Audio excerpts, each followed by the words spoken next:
Saludos y muy buenos días a todos nuestros seguidores del Ecofloratorio, Museo de Ciencias de Puerto Rico. Mi nombre es Jitsa Mas, educadora del Ecofloratorio.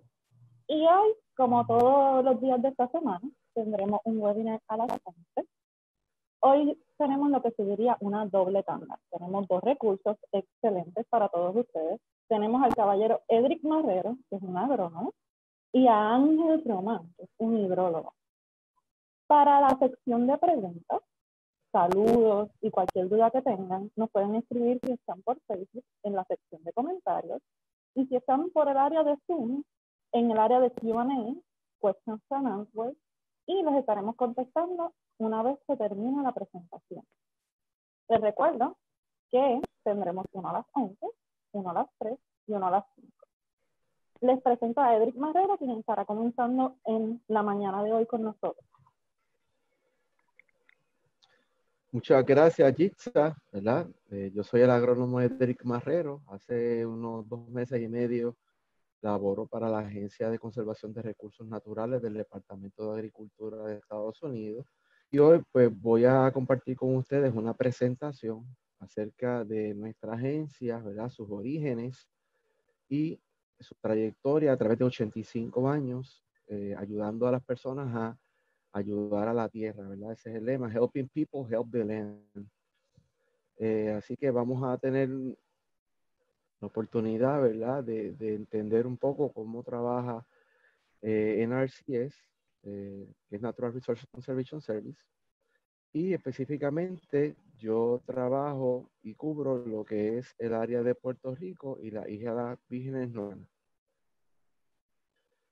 ¿Quiénes somos nosotros, verdad? Pues somos una agencia adscrita al Departamento de Agricultura de Estados Unidos y tenemos oficina en cada uno de los 50 estados y territorios. El área del Caribe, pues se compone de lo que es Islas Vírgenes Norteamericanas y Puerto Rico.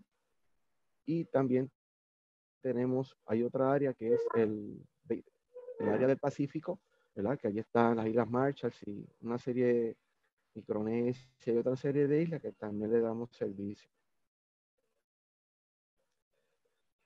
La misión, ¿verdad? Nuestra misión es proveer alternativas de conservación a los productores agrícolas de manera tal que puedan proteger sus recursos naturales y contribuir a una población que está creciendo, ¿verdad? Actualmente la población está en unos 7 billones de habitantes en el planeta.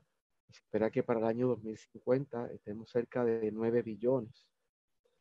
Para atender esa situación, el Departamento de Agricultura Federal tiene en su agenda aumentar la producción agrícola en cerca de a nivel nacional en cerca de un 40% y a la misma vez reducir el impacto ambiental de esa actividad agrícola en un 50%. Así que es una agenda bien abarcadora y pues estamos comprometidos con la conservación de los recursos naturales, como bien lo dice nuestra misión,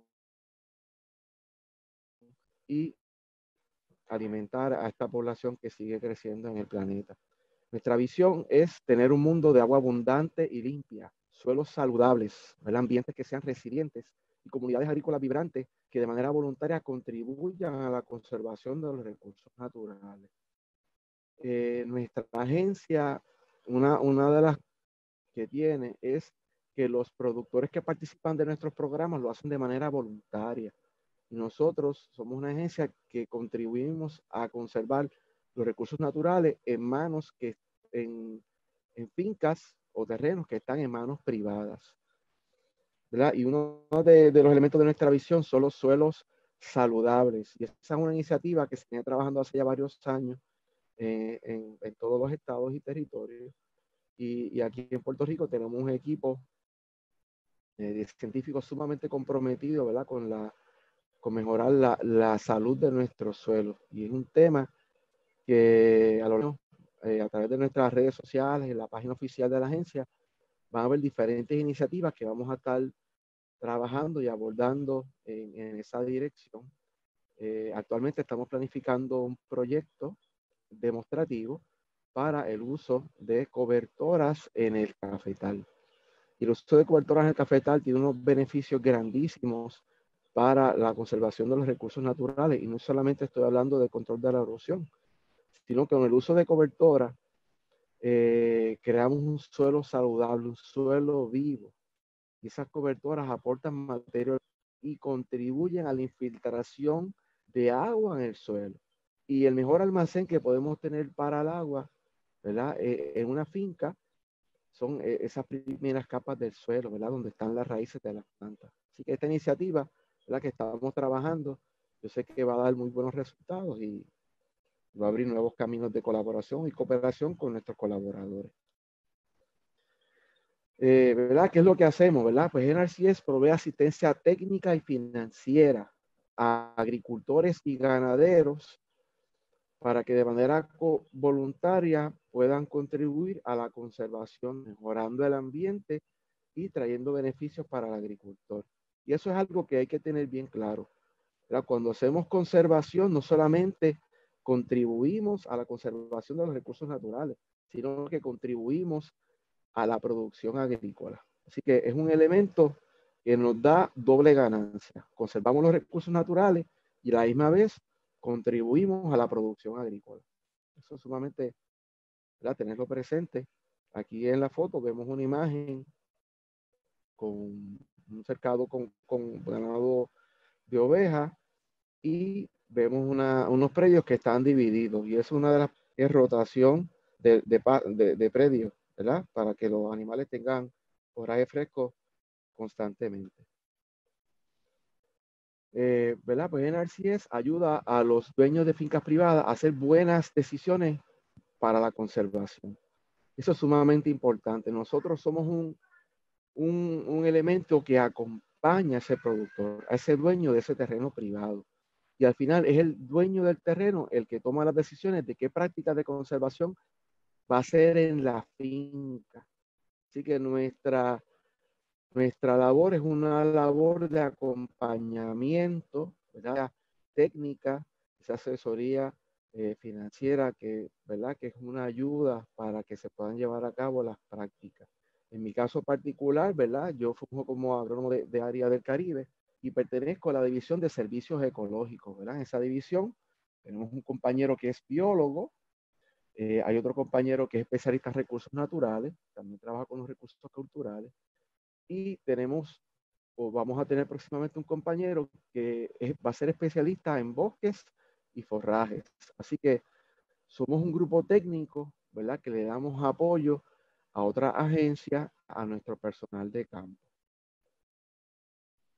Why we do what we do, ¿verdad? ¿Por qué hacemos lo que hacemos? Pues miren, es bien interesante porque el 14 de abril de 1935 hubo una gran tormenta de arena y polvo que se le conoció como el Dust Bowl. ¿Qué pasa? Ya años antes había un científico norteamericano que se había dado cuenta sobre las consecuencias del mal uso de los recursos naturales, sobre todo del agua y del suelo. ¿Y qué pasó? Que ocurrió una sequía, por más de 100 años se deterioraron, esa vegetación natural que los cubría se perdió y debido a la sequía comenzaron a formarse una serie de tormentas de polvo y arena que afectaron grandemente la producción agrícola. Prácticamente la producción agrícola se detuvo. Eso coincidió con la Gran Depresión de 1933. Y como ven en la foto en la casa, ven una familia corriendo, ven al niño tapándose. Y si se fijan, la estructura prácticamente está enterrada a la mitad debido a la tormenta de arena y polvo que eso ocasionó. Aquí podemos ver una nube grandeando a la ciudad y eso tuvo unos daños increíbles para la naturaleza y la economía de la nación norteamericana. Aquí tenemos al padre de la conservación de los Estados Unidos, Hugh Hammond Bennett, ¿verdad? Fue nuestro primer jefe de la agencia y, ¿verdad? Es el fundador de la conservación de los recursos naturales en Estados Unidos. Aquí al lado podemos ver una foto de 1930, ¿verdad? Donde hay un campesino, en la parte de arriba vemos un bohío, una foto de Puerto Rico, y vemos unas grandes cárcavas, ¿verdad? Que son esos canales profundos del suelo. Así que en Puerto Rico también veníamos sufriendo de grandes problemas de erosión Hoy día, ¿verdad? Sabemos y reconocemos que gran parte de los embalses que nos proveen agua, tanto para consumo de agua agrícola, están sedimentados. Así que la conservación de los recursos naturales contribuye también, ¿verdad? El alcance se extiende más allá de la finca, ¿verdad? Porque provee agua para las comunidades que viven en las ciudades también. Entonces, miren, unos 5 años realizando esta labor. La foto que les presento aquí es en la ciudad de Phoenix, Arizona, en agosto del 2014. Así que lo que comenzamos a hacer hace 85 años atrás, hoy día en el 2020 sigue siendo igual de relevante.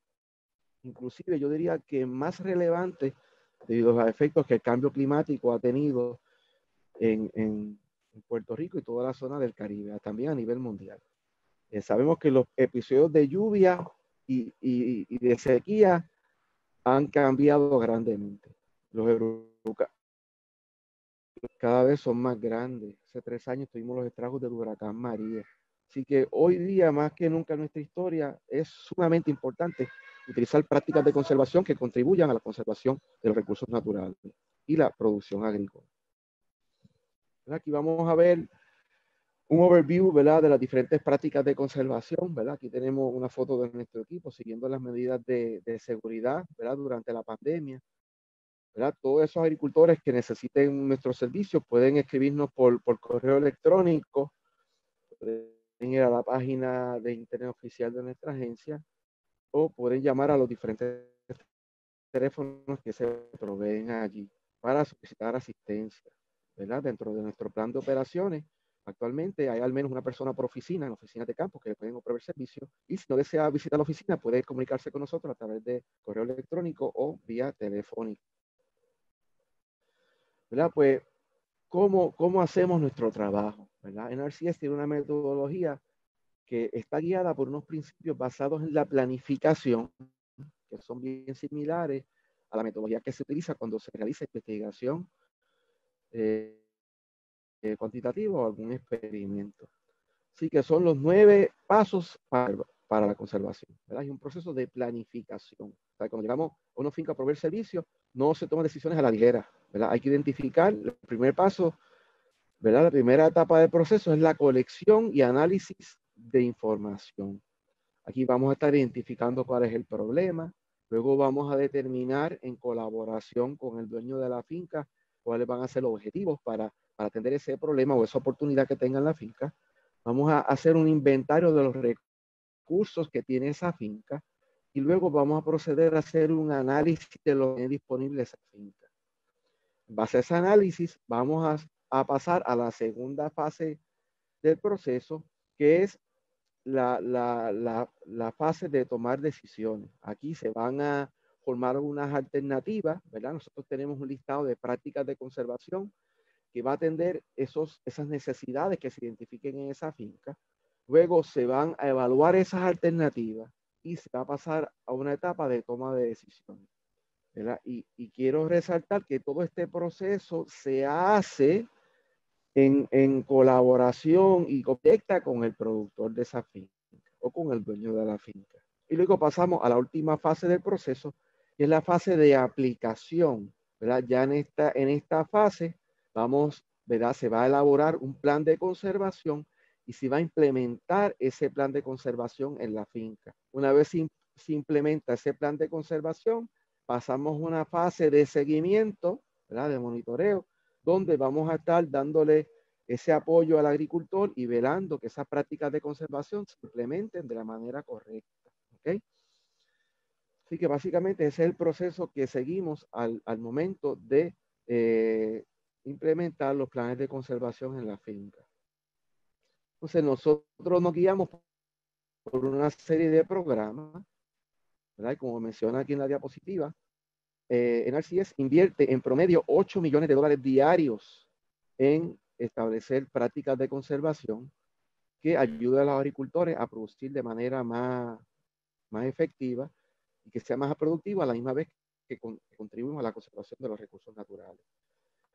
Uno de los programas que, ¿verdad?, más popular, más conocen los agricultores, es el programa de EQIP, que es Environmental Quality Incentive Program. En este programa se le provee y técnica a los agricultores para que puedan atender esas necesidades en cuanto a los recursos naturales y contribuir a mejorar la calidad del agua, la calidad del aire, conservar el agua superficial y el agua subterránea, reducir la erosión del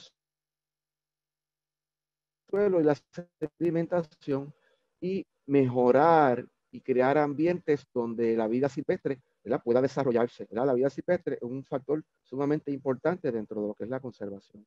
Aquí tenemos otro de los programas con los que trabajamos, que es Conservation Stewardship Program. Este programa ayuda a los productores a mantener y mejorar las prácticas de conservación. Básicamente se hacen unos expertos en prácticas de conservación y llevan el nivel de conservación de su finca a un nivel sumamente alto. Y mientras mejores prácticas hagan, más incentivos se le proveen a ese agricultor. Aquí tenemos otro programa que se llama Agricultural Conservation Easement Program. ¿Verdad? En este programa ayudamos a los terratenientes, a los dueños de fincas, a desarrollar programas que a largo plazo contribuyan a mejorar la conservación de los ecosistemas que tienen en su finca. ¿Verdad? Información sobre estos programas, ¿verdad? Yo les sugiero que contacten al conservacionista de su distrito o de la oficina local de campo. Como les mencioné, puede contactarlos a través de nuestra página oficial, por teléfono o por correo electrónico. Otro de los programas, ¿verdad? Este es un programa que tiene ya un aspecto regional, es el Regional Conservation Partnership Program, y aquí se trabaja con diferentes entidades para lograr proyectos de conservación a una mayor escala, ¿verdad? Ya salimos un poco de lo que es la finca y vamos a trabajar en la conservación del ecosistema o del paisaje. Ahora recientemente, ¿verdad?, con el paso de días, se trabajó fuertemente con la conservación, ¿verdad?, de las cuencas y de la base donde están las quebradas y los ríos.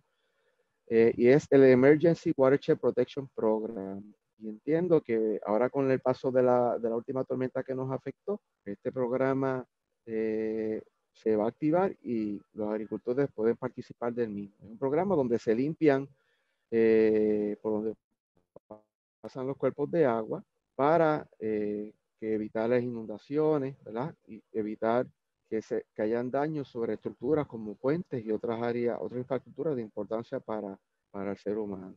Otro programa, ¿verdad?, que es bien innovador, ¿verdad?, y tan pronto salga, le sugiero a todos los que tengan interés que participen, es Conservation Innovation Grants. ¿Verdad? Esto es un grant que se ofrece, ¿verdad?, que provee apoyo para la validación de diferentes prácticas de conservación, tecnología, sistemas que contribuyan a resolver problemas de manera innovadora en las fincas, para los ganaderos, para los productores, también para los bosques y otras áreas de recursos naturales.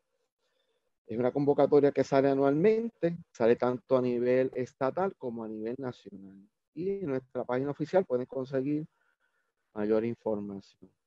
¿Verdad? Joint Chief Landscape Restoration Partnership, ¿verdad?, que tienen diferentes jefes de agencia como el Forest Service, NRCS, también participan personas de Fish and Wildlife, donde ayudamos a los dueños de finca a desarrollar estrategias que contribuyan a la restauración del paisaje y contribuyan también a la vida silvestre. En este programa se han sembrado más de 6,000 árboles a través de más de 20 fincas que están participando de esta alianza. Y nada, aquí le presento lo que es nuestra página web del área del Caribe. Ahí van a encontrar una gran información sumamente valiosa. Es una página fácil de navegar.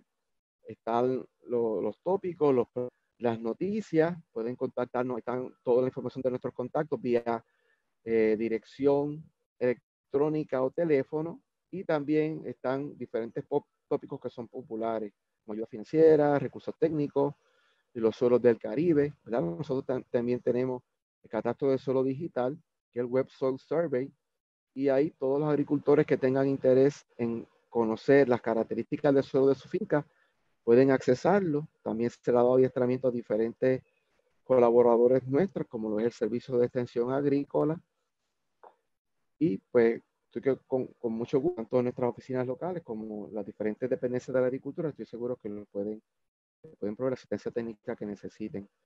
Ahí tenemos el enlace de nuestras redes sociales, tanto en Twitter como YouTube y Facebook. Y para aquí está mi información de contacto, ¿verdad? Como les mencioné, mi nombre es Edric Marrero. Ahí está mi email, mi celular y el teléfono de mi oficina.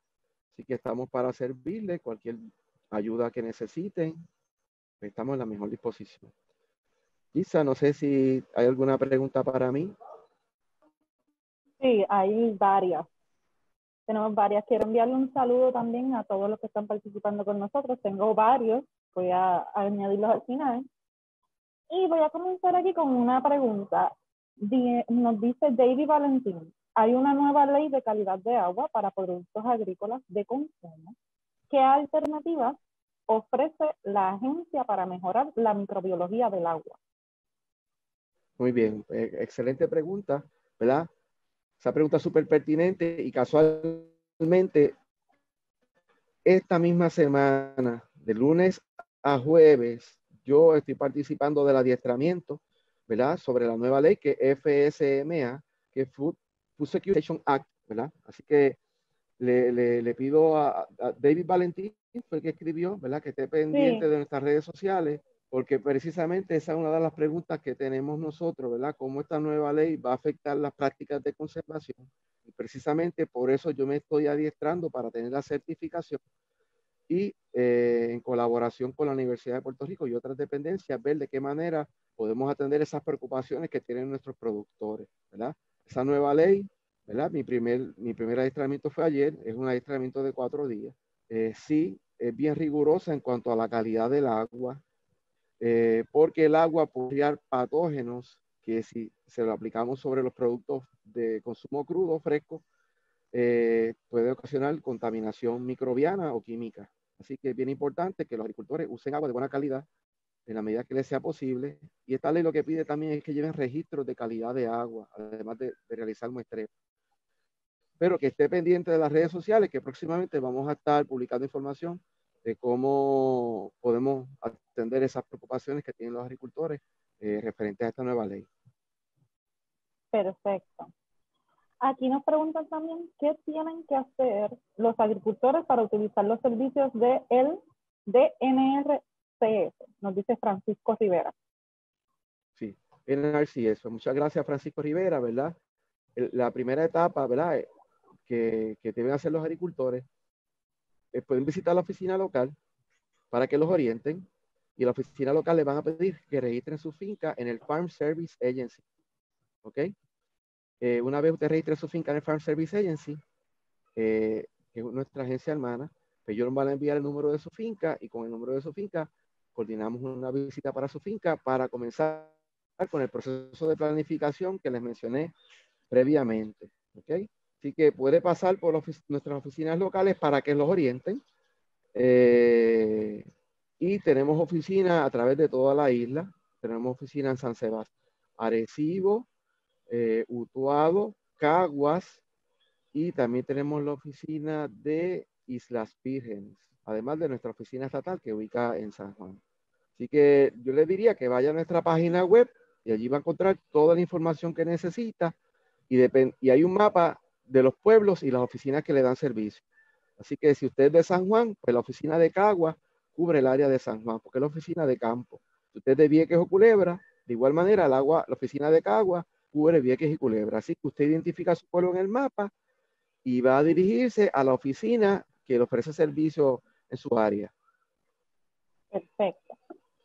Una pregunta aquí de un anónimo dice, ¿cree el USDA que la agricultura tradicional sola puede alimentar el mundo o hace falta integrar diferentes metodologías, agricultura adicional, ciencias?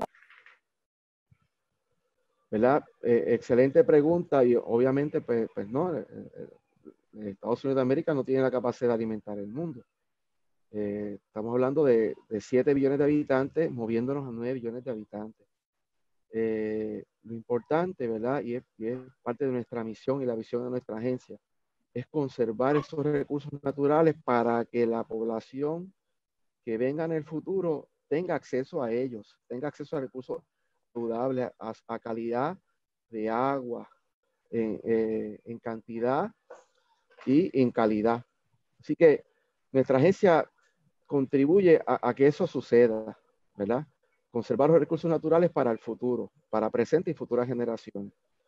El Departamento de Agricultura Federal también tiene otras agencias que proveen diferentes tipos, tanto de lo que es investigación, está la Agricultural Research Service, la agencia de investigación del Departamento de Agricultura Federal. Para los agricultores que tienen necesidades en el área de mercadeo, está la Agricultural Marketing Service, que es la agencia que todo lo que es con mercadeo, negocios de productos agrícolas. Para necesidades de financiamiento y otros programas está el Farm Service Agency. Así que tenemos un abanico grandísimo de agencias dentro del Departamento de Agricultura Federal que atienden diferentes necesidades y tienen diferentes misiones para contribuir al abastecimiento de alimentos, tanto en lo que es Estados Unidos, en Puerto Rico, siendo un territorio de Estados Unidos, es parte de eso, como del mundo, ¿verdad? Porque también hay colaboraciones con diferentes partes del mundo. Perfecto. Y una preguntita más por aquí. Nos dice un candidato anónimo también, dice, ¿cómo compara Puerto Rico con el resto del Caribe en cuanto a la conservación y uso de terrenos y agua? ¿Cuál es la pregunta? ¿Cómo compara a Puerto Rico con el resto del Caribe en cuanto a conservación y uso de terrenos y agua? Ok, pues mire, nosotros, ¿verdad? Llevamos 85 años desde que se fundó la agencia y, ¿verdad? Anualmente, como le mencionaba ahorita, se aportan a través de toda la nación norteamericana, el territorio está cerca de 8 millones de dólares diarios para conservación. En el área de Puerto Rico, este año, el área de Puerto Rico y el Caribe, este año se van a asignar cerca de 8 millones de dólares para la conservación. Y eso aparte de la asistencia técnica que le proveemos a los agricultores y a los productores. Si vamos a comparar Puerto Rico y las Vírgenes, tenemos condiciones de suelo y clima que son sumamente similares. De igual manera, en Puerto Rico y las Vírgenes tenemos la regulación de la EPA y otras agencias federales que son sumamente rigurosas al momento de aprobar cualquier producto que se pueda utilizar en nuestra finca. Y una cosa buena que ha surgido en los últimos años es que ha habido mucho interés de seguir prácticas de suelo, como lo es la agroecología y otros tipos de producción agrícola o agricultura orgánica, que contribuyen a la conservación de los recursos naturales. Y como le mencioné previamente, en la agencia tenemos muchos programas que contribuyen a la conservación de los recursos naturales. ¿Cómo la comparamos con otras islas del Caribe? Pues ahí no le puedo contestar porque no tengo el feedback de los programas de recursos naturales que tienen en otras islas. Perfecto. Nos da tiempo para una preguntita más. Y Evelyn Díaz nos pregunta, ¿cuánto tiempo de descanso se le debe dar al suelo para volverlo a usar en la agricultura? Pues mire, hay diferentes prácticas de conservación, ¿verdad? Una de ellas es la rotación de cultivo. Si usted siembra plátano en un predio de terreno y va a sembrar otro cultivo, la recomendación es que haga, una de las recomendaciones dentro de todas las prácticas que tenemos nosotros, es que lo intercale con un cultivo que sea de una familia totalmente diferente. De igual manera, una de las prácticas que nosotros utilizamos es la siembra de cobertora. Si siembra un cultivo, luego puede sembrar una cobertora permanente o un cover crop que tienen un largo de vida menor, incorporar materia orgánica al suelo y de igual manera activar los microorganismos que viven en ese suelo. Pero sembrar el mismo cultivo en el mismo predio todos los años, pues, es una práctica que no es recomendada. Se trabaja con diferentes prácticas. ¿Está bien? Pues muchas gracias, Edric Marrero, por estar con nosotros, por esta información Muchísimas tan gracias por la valiosa. invitación. Pues, Gisa, muchísimas gracias por la información y como le mencioné, pueden contactarnos a través de nuestras redes sociales o a través de la página oficial del Servicio de Conservación de Recursos Naturales. Hasta aquí mi intervención. Muchas gracias por la invitación y mucho éxito a los demás panelistas. Muchas gracias a ti. Ahora vamos a comenzar con el caballero Ángel Román, hidrólogo, quien nos va a estar presentando también otra información valiosa para todos nosotros. Saludos, Ángel. Saludos, Jitsa, y saludos a todos los que están a través de los diferentes sistemas de redes sociales siguiendo estas presentaciones. ¿Empezamos, Yitza? Claro que sí. Bueno, pues vamos a poner aquí el screen para comenzar la presentación.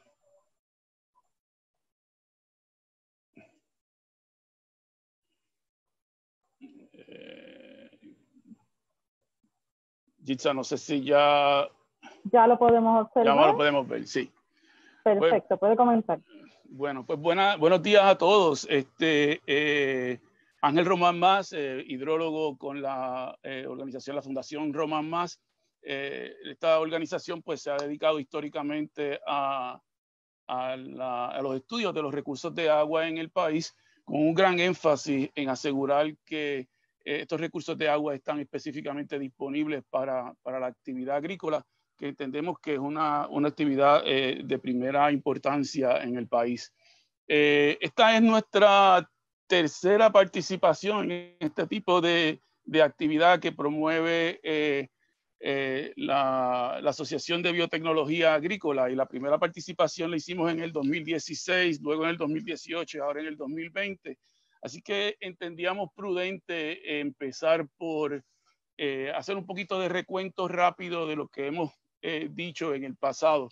Y en el año 2016, a raíz de la sequía del 2015, hicimos una serie de estudios que fueron financiados por el Departamento de Agricultura de Puerto Rico, el Fondo de Información de Innovación para el Desarrollo Agrícola y la Autoridad de Tierra. Y en este estudio específicamente hablábamos sobre la situación de los acuíferos del sur y un poco más directamente a la innecesaria crisis en el que se reclamaba existía en estos acuíferos. Y esta crisis surge a raíz de un informe publicado en el año 2014 por el Departamento de Recursos Naturales y Ambientales, donde se indicaba de que había un problema de que el acuífero estaba siendo sobreexplotado y que como resultado de esto había un incremento en sólidos disueltos resultantes de la intrusión salina. Lo que habíamos encontrado en ese informe del Departamento de Recursos Naturales es que el tipo de análisis típico que se hace para determinar si hay una sobreexplotación, que son análisis de serie en tiempo para parámetros hidrológicos de calidad de agua, pues no estaba presente. Y es ahí donde el Departamento de Agricultura pues nos pide que hagamos este tipo de estudio, que hagamos este tipo de análisis con toda la data histórica que teníamos y que llegáramos a algunas conclusiones específicas sobre las condiciones de estos acuíferos, recordando que obviamente las planicies aluviales de la costa sur de Puerto Rico son una de las principales regiones agroeconómicas del país. Gran parte de nuestro producto agrícola pues surge de esas áreas.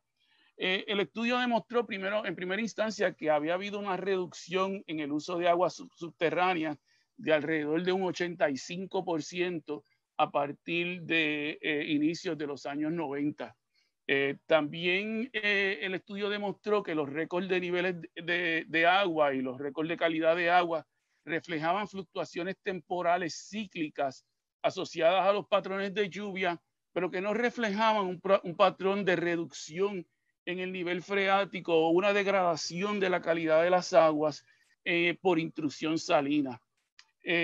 También finalmente se concluyó o se arrojó este estudio de que había que tener mucho cuidado con el tipo de data que se estaba utilizando. Por ejemplo, la data cuando nuestros campos estaban en caña de azúcar y eran regados por riego, por inundación, versus lo que ocurre hoy en día, que campos agrícolas de diferentes diversos cultivos y ahora regados por riego por goteo o por riego inteligente. Pero en definitiva, el estudio demostraba que la conclusión sobre explotación de los acuíferos del sur en función de un patrón histórico del nivel freático o de la calidad de las aguas no era estadísticamente defensible, pero que sí habían unas fluctuaciones y que esas fluctuaciones había que mirarlas, pero que en efecto el sistema todavía estaba saludable y sobre todo porque habíamos reducido sustancialmente el uso de agua, específicamente el uso de agua subterránea. En el año 2018 nos dimos a la tarea de tratar de entender el comportamiento de estos acuíferos, específicamente durante los periodos de sequía, qué pasaba durante los periodos de sequía, porque lo que típicamente nos ocurre en el país es que inmediatamente que hay un periodo relativamente corto de menos lluvia, pues enseguida hay una crisis, ¿no? Y entramos en esta situación donde vamos a tener que hacer racionamiento, no va a haber poder regarse los campos. Sin embargo, en este estudio demostramos que los acuíferos tenían una gran resiliencia a esos periodos de sequía, y que en efecto esos periodos de sequía no afectaban la condición del acuífero. Sí, habíamos las recomendaciones que hacíamos a raíz de estos dos análisis, tanto el de la condición del acuífero para el año 2015 como este de la resiliencia a periodos de sequía, recomendábamos que había que hacer una determinación de rendimiento del acuífero durante los periodos críticos, específicamente los periodos de sequía, y que había que hacer un ejercicio de maximización del uso del acuífero que incluía la reubicación de los pozos a áreas más productivas del acuífero, a áreas que eran menos sensibles del acuífero. Había que imponerle límites de caudal a los diferentes usuarios, y una de las cosas trascendentales que vamos a estar discutiendo en más detalle posteriormente era el asunto de la reducción de pérdidas en el sistema de la Autoridad de Acueductos y Alcantarillado de Puerto Rico. El desarrollo de un plan para cómo llegábamos a alcanzar esos objetivos del programa de seguridad alimentaria bajo las limitaciones o condiciones de disponibilidad de agua que había aquí en la región, era también uno de los elementos trascendentales. Y por último, el hecho de que había una serie de usuarios que no necesitaban agua de la mejor calidad y que por ende podían utilizar fuentes alternas que no fuesen aquellas que eran más necesarias para la agricultura y para el uso doméstico, específicamente por parte de los usuarios industriales y comerciales.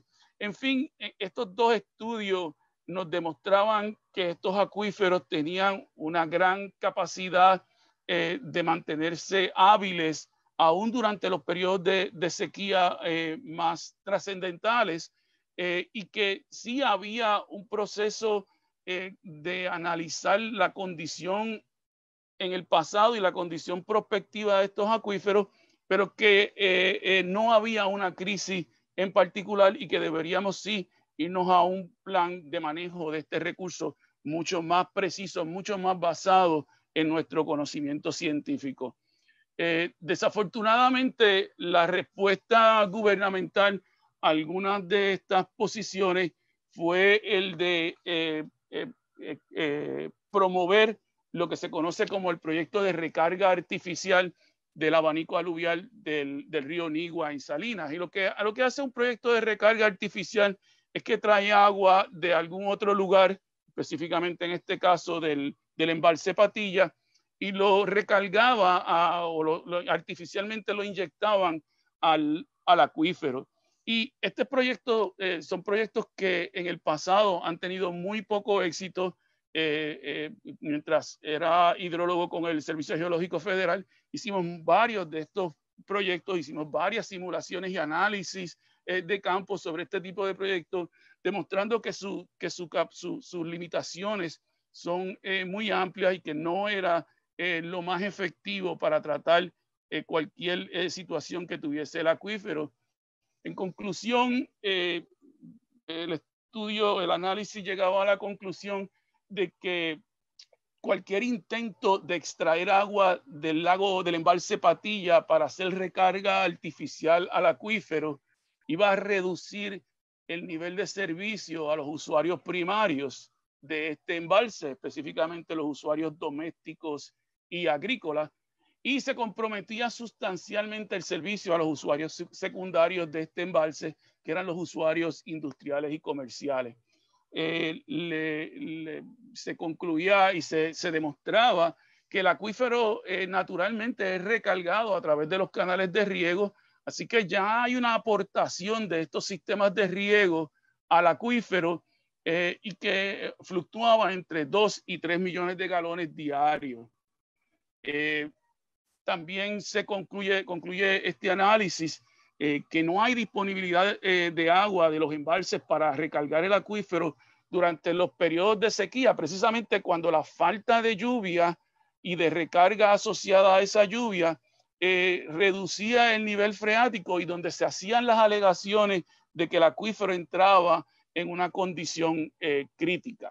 Y finalmente demostró nuestro análisis que debido a las propiedades hidráulicas del acuífero, el agua que previamente había sido recargada, que venía del embalse y se recargaba artificialmente el acuífero, no iba a estar disponible durante los periodos de sequía, cuando precisamente los necesitábamos para complementar el agua que no podíamos traer de los embalses. Así que, en fin, el proyecto de recarga artificial, pues, era un proyecto con muy poca mérito técnico y que ese proyecto debería ser abandonado en favor de un proceso de manejo científico del acuífero, ya que este sistema tenía la capacidad para poder seguir proveyendo el agua que necesitaba, inclusive tiene la capacidad de poder proveer extracciones adicionales a la que está haciéndose hoy en día, y que lo que había que hacer era manejarlo correctamente, que no era necesario hacer este sistema de recarga artificial. Y esto más o menos en forma muy rápida, ¿verdad? Resume lo que habíamos presentado en nuestras dos intervenciones anteriores con el grupo de Pravia en el año 2016 y 2018. Ahora para el 2020 le damos un poco de giro a nuestro análisis fundamentado en todo el trabajo que hemos hecho para las diferentes agencias gubernamentales y entidades privadas en esta región sur de Puerto Rico, pero que hemos descubierto que es de aplicabilidad a otros lugares como lo son el Valle de Laja, como lo son el Distrito de Riego de Isabela, etcétera. Y lo que nos ocupaba en esta ocasión era el concepto de seguridad alimentaria y el uso y conservación de los recursos de agua de Puerto Rico. ¿Por qué nos preocupaba este asunto? Bueno, si algo hemos aprendido de las situaciones que hemos tenido de el huracán María, los terremotos, la pandemia y todo este tipo de situación, por decirlo a falta de un mejor término, de desastre natural, pues lo que nos ha demostrado es la importancia de ese plan de seguridad alimentaria en Puerto Rico, que la isla tenga la capacidad y en efecto implante aquellos elementos que sean necesarios para poder incrementar sustancialmente la cantidad de producción de alimentos que tenemos en la isla y que dependamos entonces muchísimo menos de las importaciones. Sin embargo, una de las críticas que ha habido por varias organizaciones profesionales y entidades gubernamentales al plan de seguridad alimentaria es que se llegó a, o se entendía que ese plan de seguridad alimentaria iba a tener un impacto sobre los recursos de agua del país, lo cual era insostenible. En otras palabras, no había suficiente agua en Puerto Rico para implantar nuestro plan de seguridad alimentaria.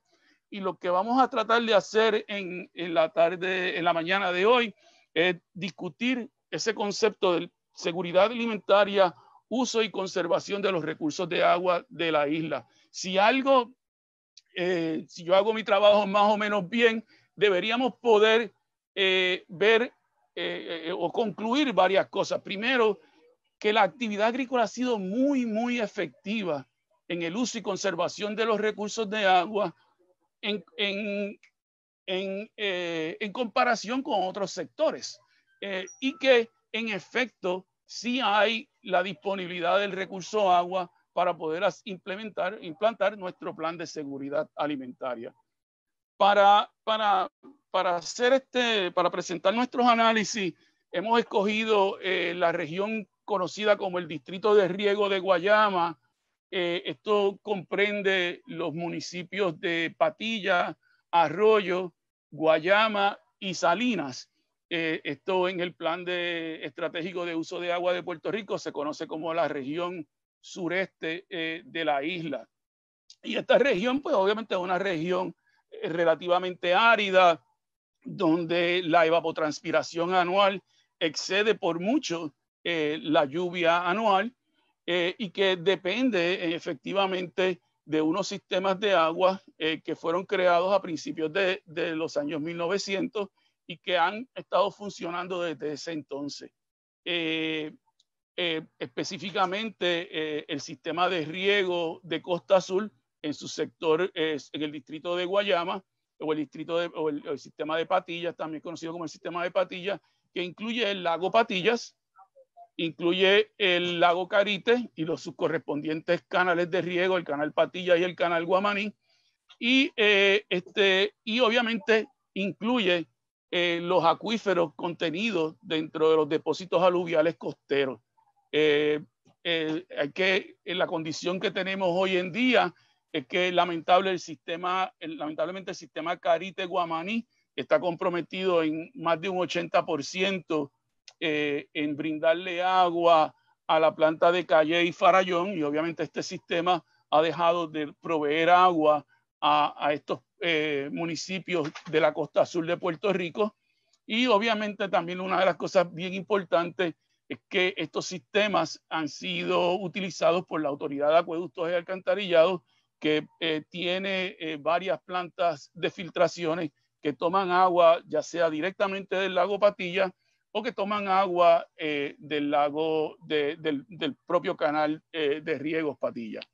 En primera instancia vamos a ver qué ha pasado con el uso de agua en esta región. Fíjese que esta gráfica nos muestra las extracciones de agua que se han dado en esta región a partir del 1986 hasta tiempos presentes, del 2015. Esta data está fundamentada en los inventarios de uso de agua del Servicio Geológico Federal de los Estados Unidos, la oficina de aquí del Caribe.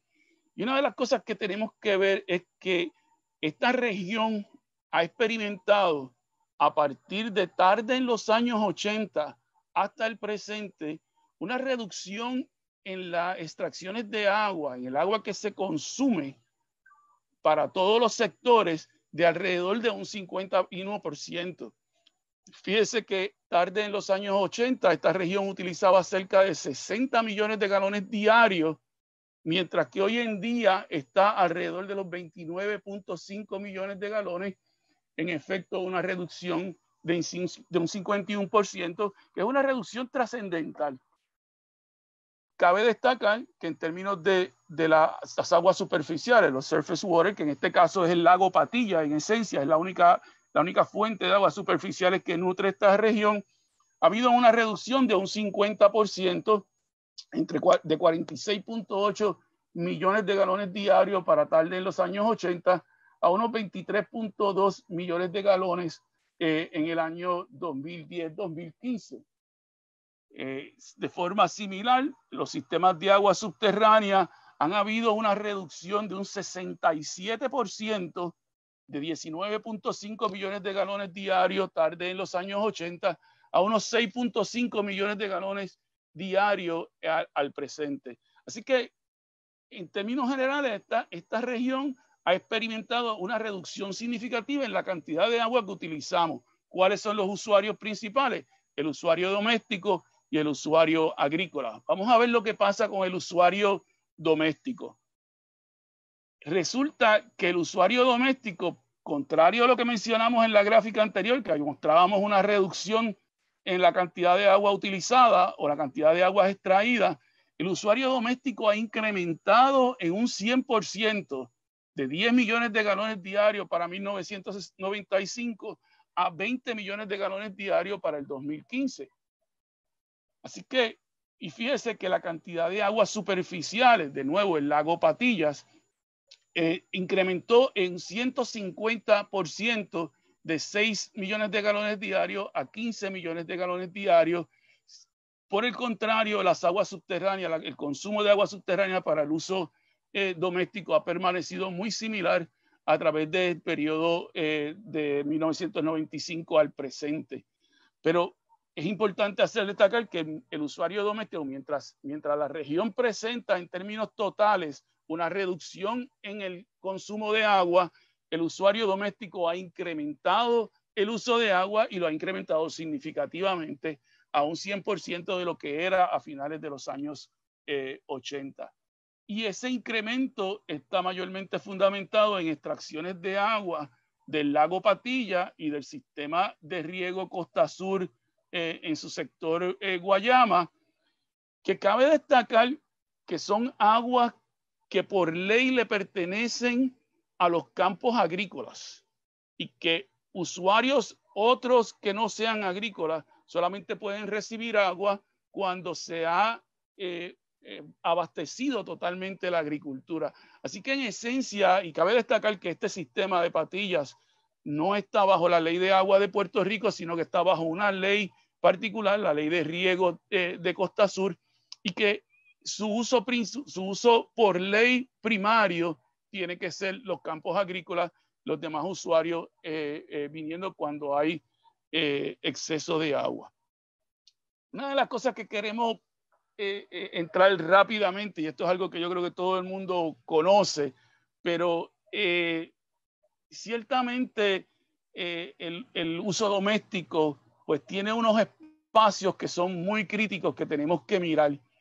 Nosotros utilizamos como base un estudio de necesidad de producción de agua para Puerto Rico que hizo la Autoridad de Acueducto y Alcantarillado de 1996 usando el programa IWR Main del Cuerpo de Ingenieros. Nosotros volvimos a utilizar ese mismo programa con algunas modificaciones y evaluamos 4 escenarios para determinar cuánta agua se debería estar utilizando, digamos, en el término de 15 años al 2030. ¿Cuánta agua deberíamos estar utilizando para el uso doméstico en esta región?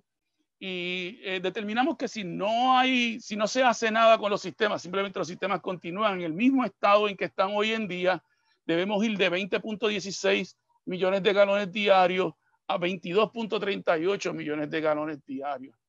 En este segundo escenario que analizamos, donde hacemos control de pérdidas y llevamos el control de pérdidas de 62%, que es hoy en día, a un 30%, que es el estándar de la industria, entonces el requerimiento de agua para el 2030 son apenas unos 13.97 millones de galones diarios, en oposición a los 22.38 millones de galones diarios que se requerirían si no se hiciera ningún tipo de control de pérdida. De manera que podemos ver que el control de pérdida es un elemento sustancial el control de pérdida dentro de los sistemas domésticos es un elemento sustancial e importante a ver cómo se proyecta el uso de agua en los próximos 15 años. Fíjese que de 22.38 a 13.97 estamos reduciendo en casi un 40% la cantidad de agua que estaríamos requiriendo. Si en adición al control de pérdidas se implementan medidas de conservación, pues entonces la cantidad de agua requerida se reduce aún más a 13.27 millones de galones diarios, lo que está muy cerca del 50% de la cantidad de agua que se requeriría por el sector doméstico para el año 2030. En términos generales, queremos volver a resumir que el usuario doméstico ha tenido una proyección de incremento a partir de los años finales de los años 80 al presente, un incremento que es de un 100%, y vemos que si no se toman medidas para poder controlar las pérdidas, llevar las pérdidas actuales que están alrededor de un 62% a lo que es el estándar de la industria, 30%, entonces estaríamos incrementando esa necesidad de agua a 22.38 en vez de los 13.97 que deberían ser. Ahora habiendo visto el sector doméstico, vamos a ver lo que ha pasado con el sector agrícola en ese periodo de tiempo de finales de los años 80 al presente.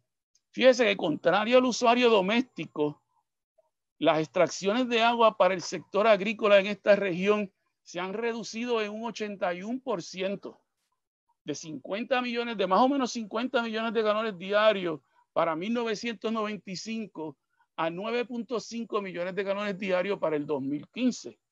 Una reducción de 80% en las aguas superficiales, específicamente del embalse Patilla, lo que ha dado espacio a que el usuario doméstico pueda explotar ese recurso, pero más importante aún, una reducción de un 89% en las aguas subterráneas de 14 millones de galones diarios para 1995 a 1.5 millones de galones diarios para el año 2015. ¿Por qué esta significativa reducción en la cantidad de agua que utiliza el sector agrícola en esta región? Pues miren, la implantación de sistemas de riego, el movernos de sistemas de riego mucho más efectivos, movernos de los riegos por inundación a riego por goteo, a riego por precisión, hoy en día a riego inteligente, que creo que en la sesión de la tarde de hoy van a estar discutiendo este tipo de sistemas de riego en más detalle. Pero fíjese que esa reducción es significativa y es tan importante que aún es más significativo que lo que ha sido el incremento que ha habido en el sector doméstico, y por ende, como resultado total, vemos una reducción en los consumos de agua en la región para el periodo de tiempo de análisis. Sin embargo, a pesar de que el sector doméstico ha incrementado significativamente su uso de agua. Así que la agricultura, los agricultores y la implementación de prácticas de riego mucho más conservadoras del recurso son responsables porque tengamos una reducción significativa en la cantidad de agua que utilizamos en esa región. Una de las preguntas que nos hicimos cuando vemos estos resultados era si en efecto esta reducción estaba viciada por la cantidad de terrenos agrícolas que estábamos cultivando en los años 80, finales de los años 80 versus el presente. A fin de poder determinar si esto en efecto era correcto, si la implementación de prácticas de riego más precisas y más eficientes no era el componente central, sino era la reducción de terrenos bajo cultivo, pues hicimos una serie de análisis que los presento ahora. Primero que nada, vamos a presentar un análisis que hicimos hicimos nosotros, y también hizo la Junta de Planificación de Puerto Rico como parte del plan de uso de tierras de Puerto Rico.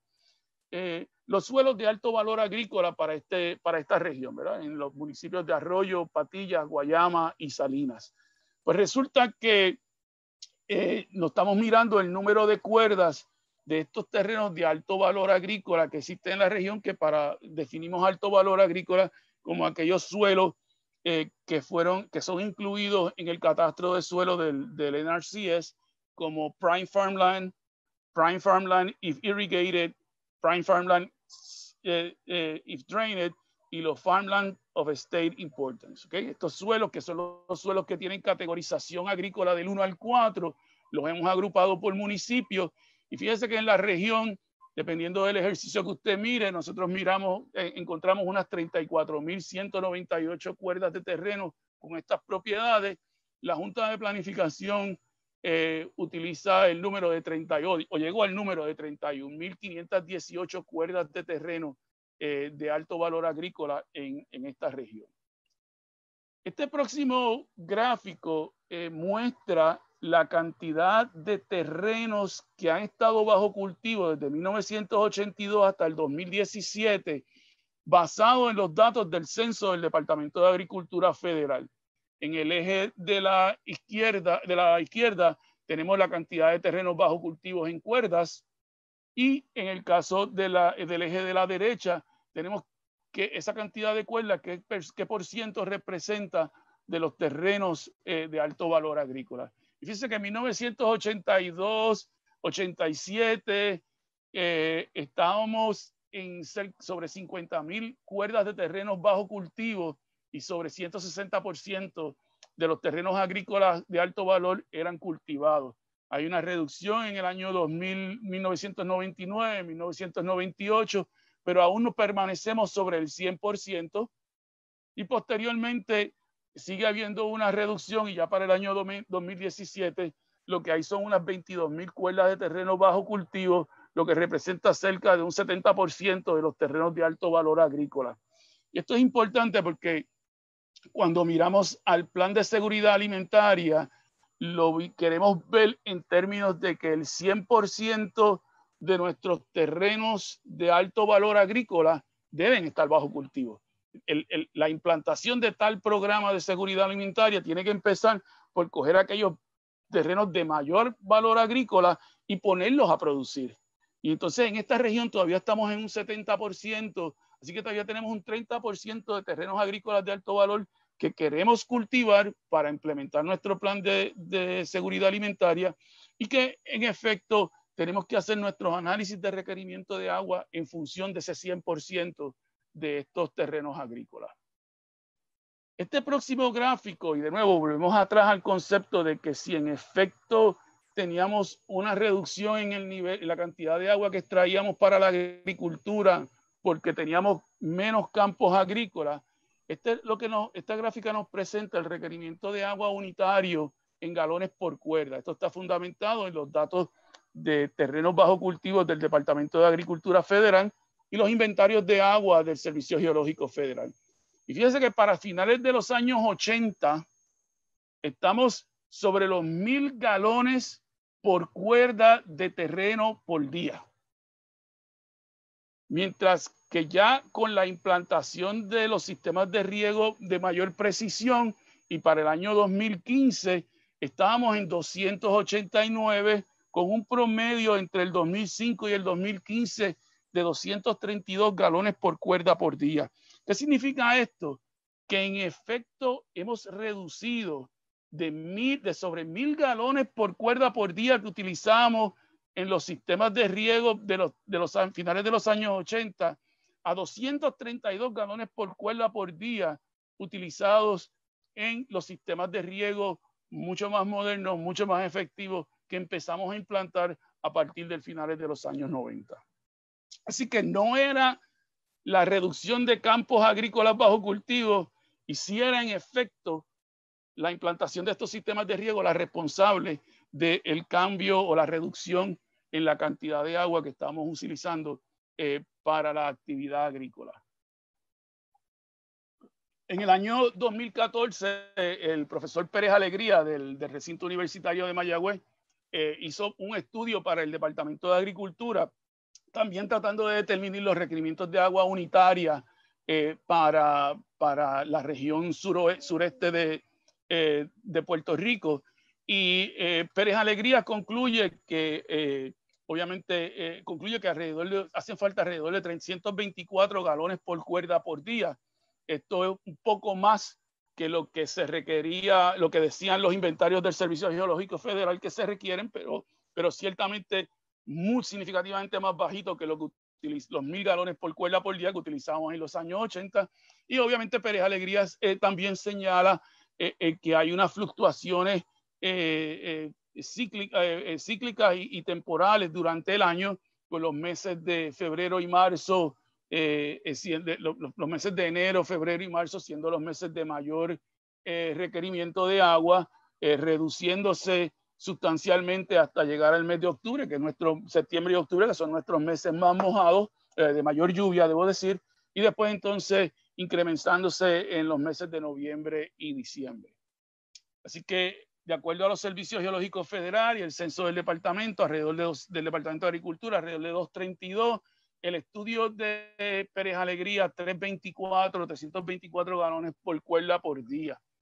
Y lo que nosotros nos preocupaba era que muchos de estos análisis no presentaban la situación que se da en los momentos en que tenemos periodos de sequía, porque cuando hay periodos de sequía, evidentemente el requerimiento de agua del cultivo va a ser mucho mayor porque la lluvia efectiva, la cantidad de agua que recibe el cultivo directamente de la lluvia es mucho menor y por lo tanto tengo que suplementarla con agua a través de los sistemas de riego. Así que nos dimos a la tarea de averiguar de tratar de computar cuánto en efecto era la cantidad de agua que se requería para los periodos más críticos, para esos periodos de sequía.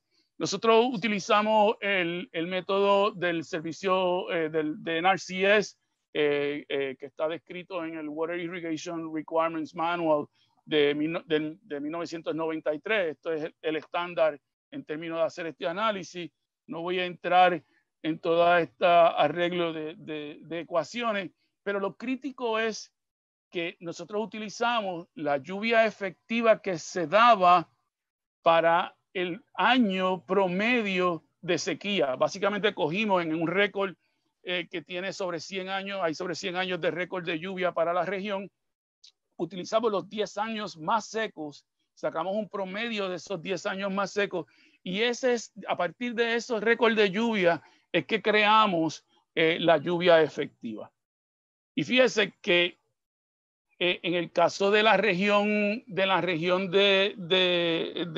sureste, la región esta del distrito de Guayama, pues hay una variante importante en términos de dónde está el terreno, si el terreno está ubicado cerca de la costa o si los terrenos están ubicados un poco más en las faldas de la montaña o de hecho en las montañas que preceden a la cordillera central.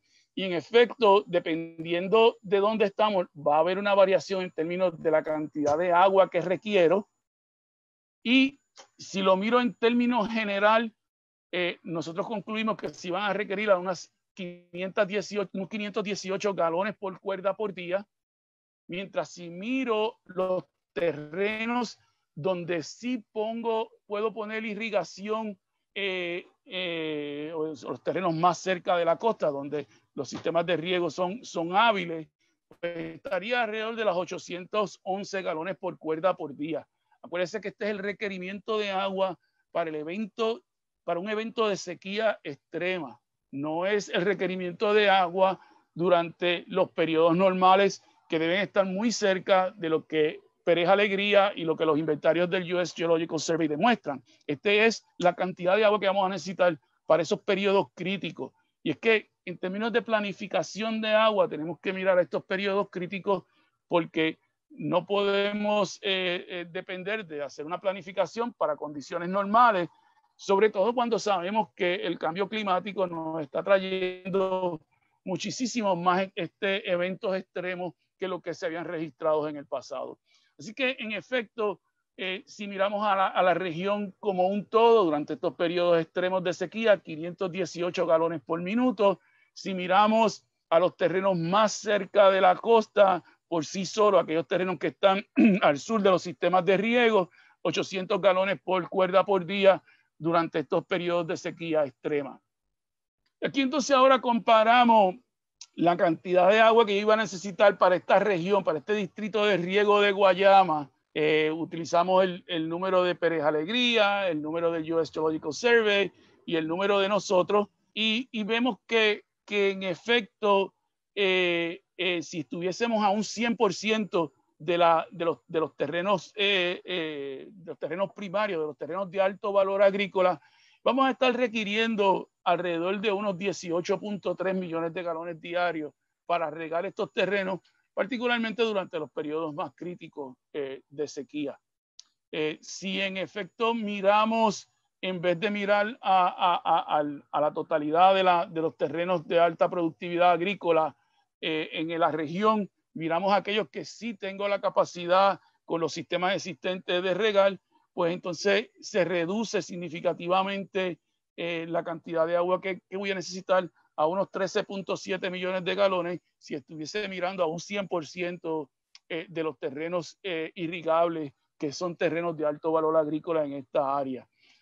Fíjese que hay una diferencia de alrededor de un 50% entre los terrenos que son irrigables y la totalidad de los terrenos de alto valor agrícola. Sin embargo, la reducción en la cantidad de agua que necesito no es proporcional porque obviamente hay un requerimiento de agua mayor en los terrenos que están más cerca de la costa porque hay menos lluvia durante los periodos de sequía y por lo tanto hay que suplementar mayor cantidad de agua. También las temperaturas son más altas y por ende hay mucha más evapotranspiración.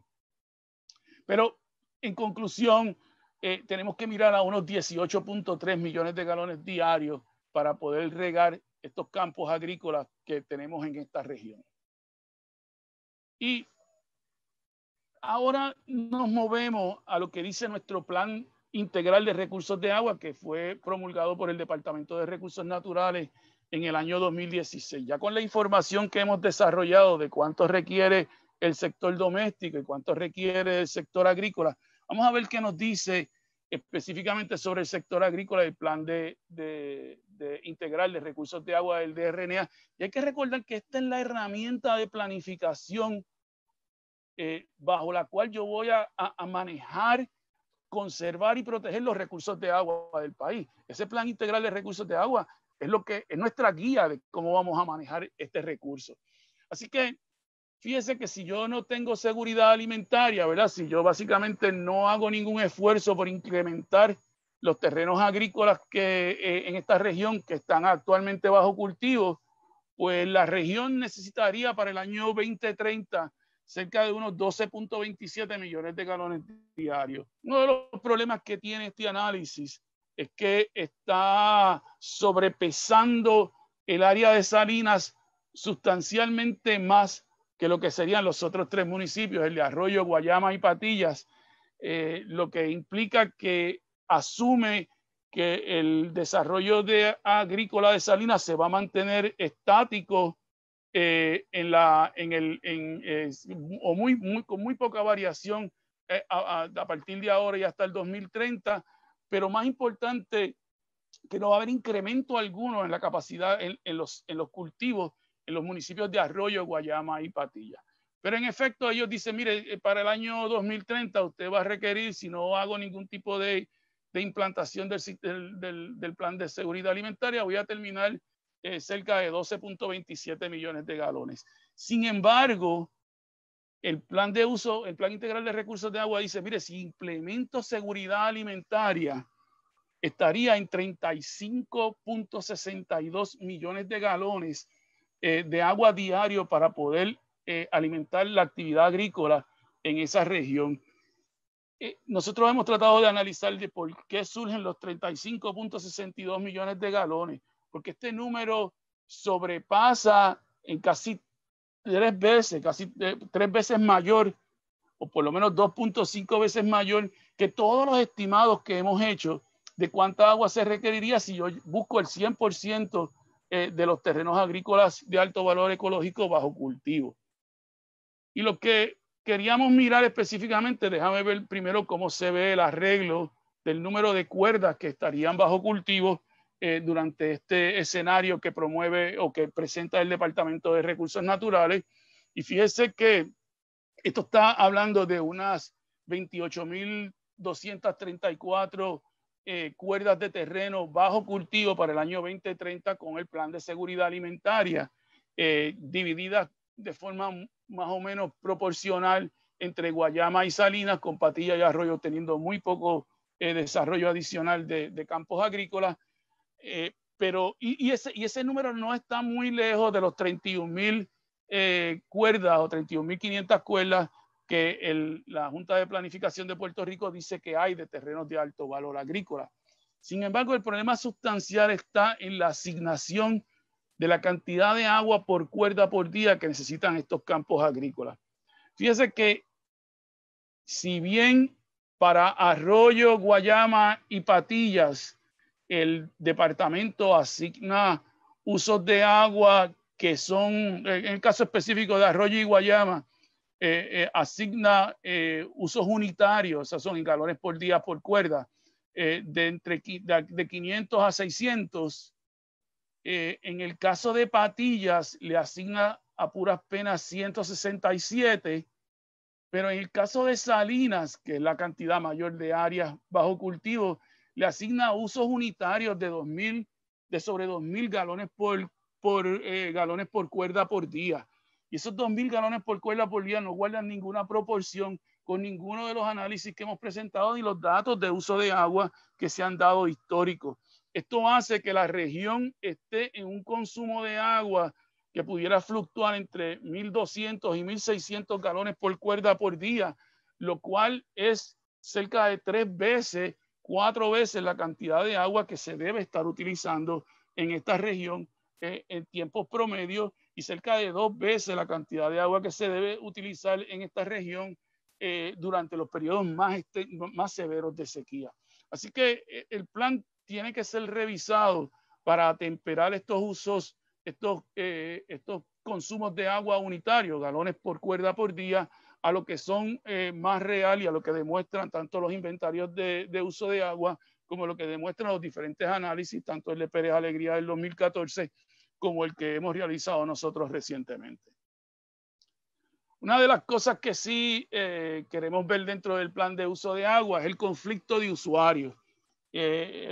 Fuera de que los números del plan de uso de agua pudiesen o no estar totalmente correctos, lo que nos demuestra estas gráficas que se presentan en el Plan Integral de Recursos de Agua es que hay el requerimiento de producción en algún momento estaría excediendo, en el periodo de 2015 al 2030, estaría excediendo la disponibilidad de agua, que los números no están precisamente correctos, pero la relatividad del análisis se sostiene donde hay unos requerimientos de agua que son superiores a la disponibilidad de agua.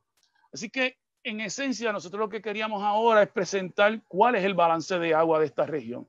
Y este balance de agua en términos de voy a poder o no voy a poder hacer seguridad alimentaria. Mire, los requerimientos de agua en principio. El usuario doméstico al presente, 20.16 millones de galones, con una proyección para el 2030 de 22.38. Obviamente el incremento no es significativo porque hemos reducido la cantidad de población significativamente. Hay una tendencia a reducción de población. Sin embargo, las pérdidas de ese sistema andan alrededor de los 62.7%. Y si yo traigo esas pérdidas a lo que es típico en la industria, mi requerimiento de agua para el 2030 serían de 13.27 millones de galones diarios. Sector agrícola, 9.5 millones de galones diarios para el 2015, 18.3 millones de galones para el 2030. Y cabe destacar que la eficiencia de los campos agrícolas en esta región en particular andan entre un 95 y un 80%. O sea que significa que entre 5 y 20% del agua que no es absorbida por la planta para su proceso de crecimiento vegetativo. Pero aún así sabemos, y yo creo que aquí es importante hacer un paréntesis, en la región sureste, esta región entre Salinas y Arroyo, es probablemente la que mayor eficiencia. Sí. Se nos está acabando el tiempo, culminamos con este slide por el día de hoy. Este es el último. Y todas las preguntas que tengan las pueden enviar al inbox de Pravia. Ok, gracias. Terminamos este slide, ¿verdad, Yitza? Eso es así. Ok, así que regiones como la de Lajas, regiones como la de Santa Isabel no tienen este nivel de efectividad. Así que si miramos la cantidad de agua que requerimos, estamos entre 41.8 millones de galones y unos 33.96 millones de galones si en efecto controláramos las pérdidas. La disponibilidad de agua, 35.9 millones de galones diarios para esa región. Así que si estaríamos en un déficit de requerimientos versus disponibilidad si no implementamos cierto elemento de control de pérdida en el sistema de agricultura, de los sistemas de distribución de agua doméstica. Si los implementamos, tendríamos agua en exceso. Así que en gran medida el poder implementar nuestro plan de seguridad alimentaria y la disponibilidad de agua va a depender de que otro sector, específicamente el sector doméstico, tome las acciones que ha debido tomar hace mucho tiempo atrás para poder reducir sus pérdidas y ser mucho más eficiente en sus servicios. Con esto terminamos y pues contestaremos las preguntas a través virtual. Muchas gracias a todos por estar con nosotros durante el día de hoy. Podrá encontrar también este y otros webinars que hemos brindado en nuestro canal de YouTube bajo Ecoexploratorio. Que tengan una bonita tarde y buen provecho. Nos vemos a las 3.